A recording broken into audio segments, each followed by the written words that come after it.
Alors, Sofiane Gileli, qu'est-ce que vous pensez de ce déferlement, de cette pléthore, de ce lâcher de candidats?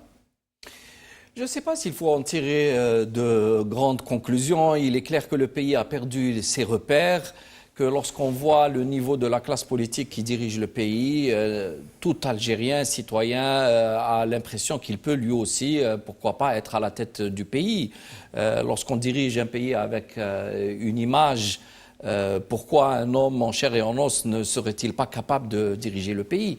Bon, maintenant, je ne pense pas qu'il faille trop épiloguer, puisque ce petit jeu-là va finir dans quelques petites semaines, lorsque le Conseil constitutionnel rendra la liste définitive des candidats potentiels. C'est-à-dire ceux qui l'auront retenu ou ceux qui auront réussi à rassembler les signatures? Peu importe, mais il n'y a pas de critères discriminatoires. Il ne peut pas dire, par exemple, j'élimine cette dame parce qu'elle fait trop bobonne. Non, les règles démocratiques, c'est qu'il y ait des critères décrits par la loi, oui, et que tout citoyen qui peut répondre à ces critères est en droit de concourir. Voilà. Mais maintenant, ces critères sont tellement compliqués que il ne s'agit pas que n'importe quel citoyen atteigne ce niveau. Il faut tout de même avoir une organisation importante, il faut avoir des moyens matériels, financiers, donc une capacité de mobiliser une base, des militants à travers plusieurs wilayas. Ça ne se fait pas comme ça. Donc un citoyen de bonne foi ou un peu parce qu'il veut faire de la publicité peut faire ce petit jeu, mais ça s'arrêtera assez vite. C'est une bulle qui va vite se dissiper. Bien entendu.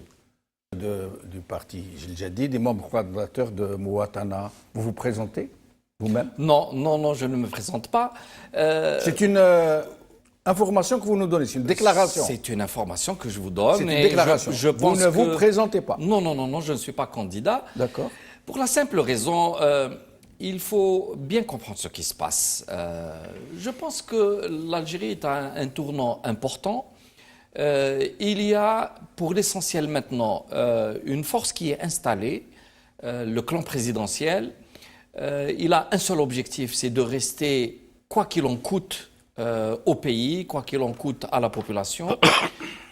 Mais il a peu d'arguments à faire valoir.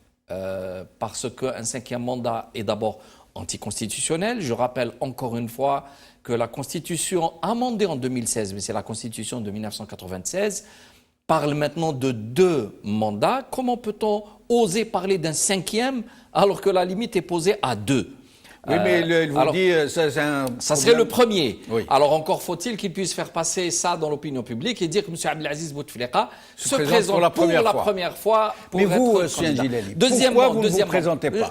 J'arrive. Oui. Deuxièmement, il faut un certificat médical pour prouver la bonne santé physique et mentale. Oui.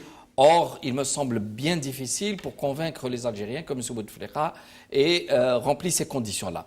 Mais au-delà maintenant, le système se sent en danger. Et le système, en tant que, pas simplement clan, pas simplement régime autour de Bouteflika, mais un système beaucoup plus large qui se confond même avec l'État algérien, puisque l'État algérien, tel qu'il est né à partir de 62, il est né sur une base qui s'est construite avec les différents pouvoirs successifs et qui est aujourd'hui qui tient le pays.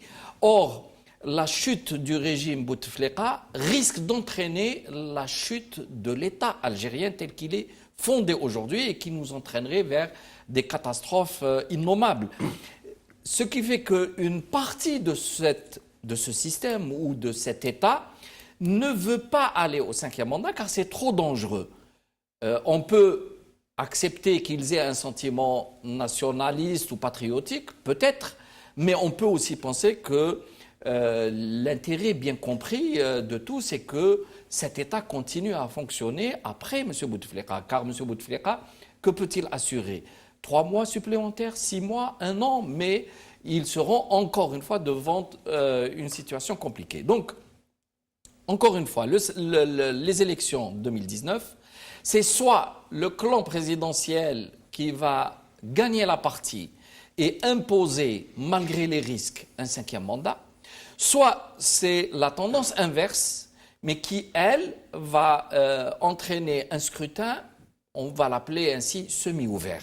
C'est-à-dire que pour le moment, il ne peut en aucun cas y avoir un scrutin démocratique, transparent, ouvert, parce que simplement, les risques seraient trop grands pour le système en place. Ça veut dire, quel que soit X, si j'ai bien compris, vous n'y allez pas parce que les jeux seraient déjà faits dans l'un comme dans l'autre cas. Avec un 5e mandat ou avec un autre candidat Donc désigné ils sont par le faits ou vont se faire, mais sur une base qui exclut, à l'évidence, ceux qui portent un projet, c'est beaucoup trop tôt. Alors, oui, allez-y. Je voulais dire que je découvre, pas un peu physiquement, M. Sofiane Dillet, mais je pense qu'il a une cohérence, parce que ces propos-là, il les a tenus déjà en 2014, en disant s'il y a le candidat du système, je ne me présenterai pas. Vous étiez déjà candidat, me semble-t-il.